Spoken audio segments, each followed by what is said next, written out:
حي على الفلاح.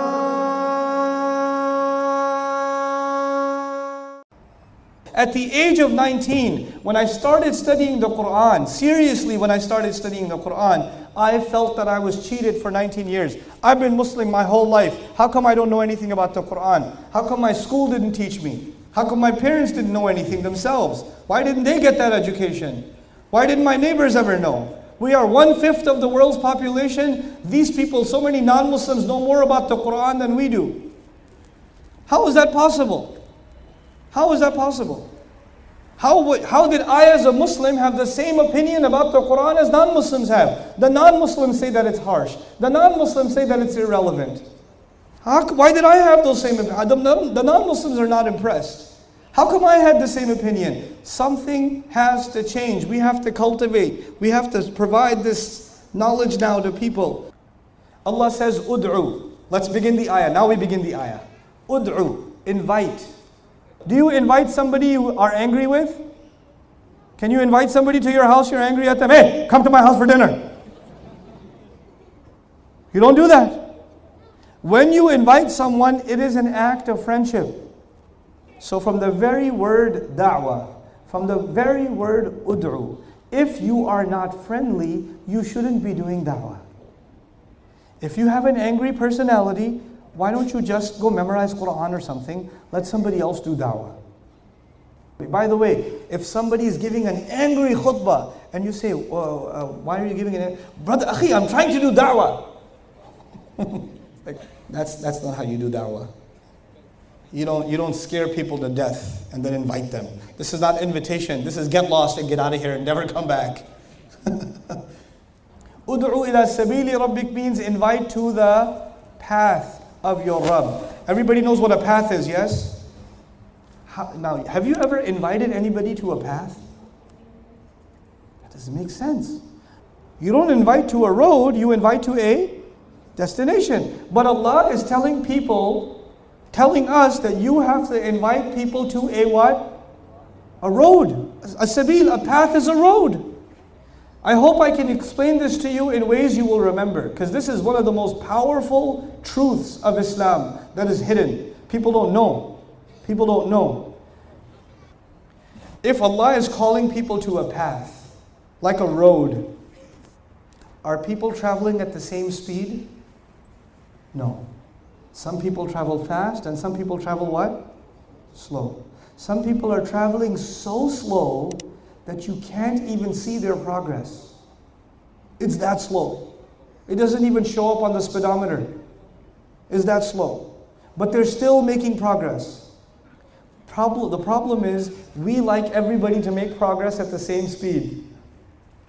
Allah is not calling you to the destination. He just wants you to enjoy the road. And when you are on a road, how do you know if you're on a road? The scenery around you is changing, yes or no? And you're making progress. All Allah wants from you is what? Progress. All Allah wants from you is progress. He does not want perfection from you. That's what people want from you. That's not what Allah wants from you. Allah knows what He created. He did not ask people to become perfect. He asked people to make progress. That's all He asked. Allah makes our deen easy and beautiful. We make our deen difficult and ugly. We make people feel bad because they're not perfect. We make people feel bad because they're not completely there yet. The Sahaba were the best generation, yes or no? Best generation of all time. Of all time. And these people were willing to die for Islam, yes or no? Okay, Allah gave them ayat about alcohol in 3 stages. These are people that are willing to die for Islam. And Allah said, "La taqrabu, ithmuhuma akbaru min naf'ihima." The evil in alcohol is greater than the benefit. The evil is more. Then that wasn't enough. Then later on He said, "Wala taqrabu salata wa antum sukara, hatta ta'lamu ma taqulun." Don't go near salah while you're drunk.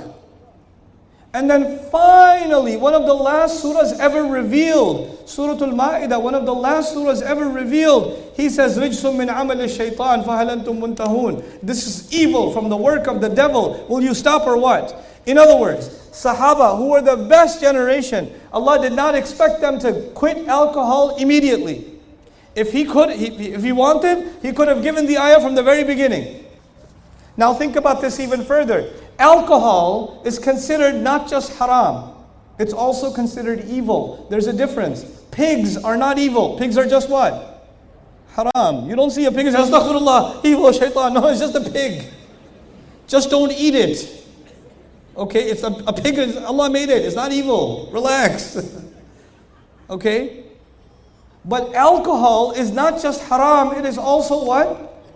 Evil. Which means it was always evil. Which means it was always from the work of the shaitan. In the first year of revelation, it was from the work of shaitan. And in the 23rd year of revelation, it was also the work of shaitan. And even though it was always evil, Allah decided that people haven't made enough progress on the road yet. So they're not ready yet. So I'll give them the ayah when they're a little more ready. The best generation, Allah allowed them time to make progress on the road. And what do? If a drunk guy walked into the masjid today, he's had 2-3 beers, you can smell it from 10 feet away, and I want to pray. What are we going to do with him? We're going to beat him up and kick him out. And once you kick him out, where's he going to go? Back to the bar. He's going to go back to drinking. He came to the house of Allah. He took a step. He took such a big step. And you said, go back, this step is not good enough for us. You're not good enough for us. Allah compared the Quran coming down to water coming down. And when water comes down, the life on the earth grows immediately or grows over time? It grows over time. When the Quran will enter somebody's heart, they will change immediately or change over time? They will change over time. Abu Bakr as-Siddiq changed immediately. But so many Sahaba changed over time. Umar ibn al-Khattab, 5 years. It took some time.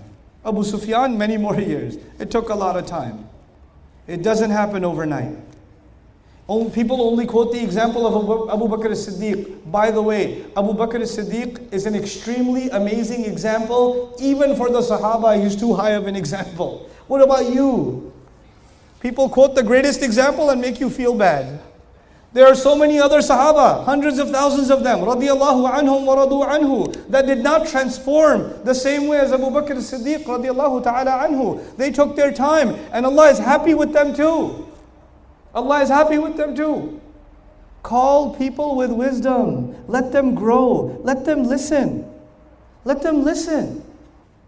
I don't need to go after and start having debates with the Shia person or the Baha'i person or any other person for that matter. Why? Because my only concern is to get the water to the heart.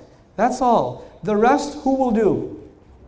The rest, Allah will do that. You're not going to do that. Allah will do that. That's up to Allah what He does. That's not up to me. We don't give people a chance. We're too busy arguing with them and debating with them and pushing them further away from Islam. This is not wisdom. This is just not wisdom.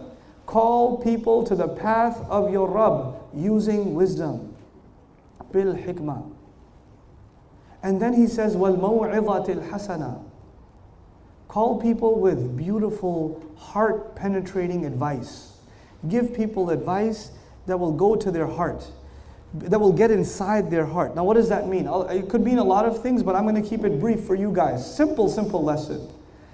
Sometimes you say things that they are willing to accept, and sometimes you say things that make them more upset and they don't want to listen to you.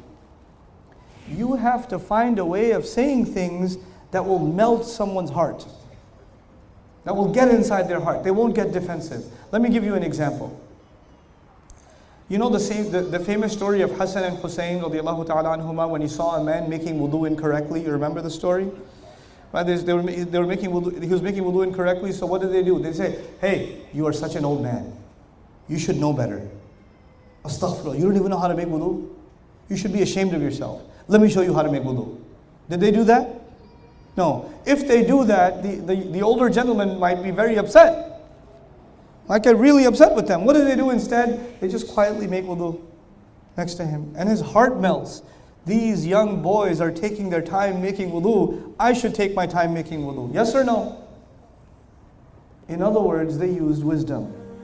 And they used al-maw'idha al-hasana. Al-maw'idha al-hasana means you give advice in a way that softens somebody's heart. You don't give advice in a way that hardens somebody's heart. If they are in a mood to argue with you and fight with you, leave them alone. إِذَا خَاطَبَهُمُ الْجَاهِلُونَ قَالُوا سَلَامًا. When people get emotional, leave them alone. Don't need to argue. No need to debate. Assalamu alaikum wa rahmatullah. If you enjoyed this video, please do share it with friends and family. If you want to see more videos from this series, click on the box at the top. If you want to see other videos, click on the box at the bottom. And don't forget to hit the subscribe button. Thanks.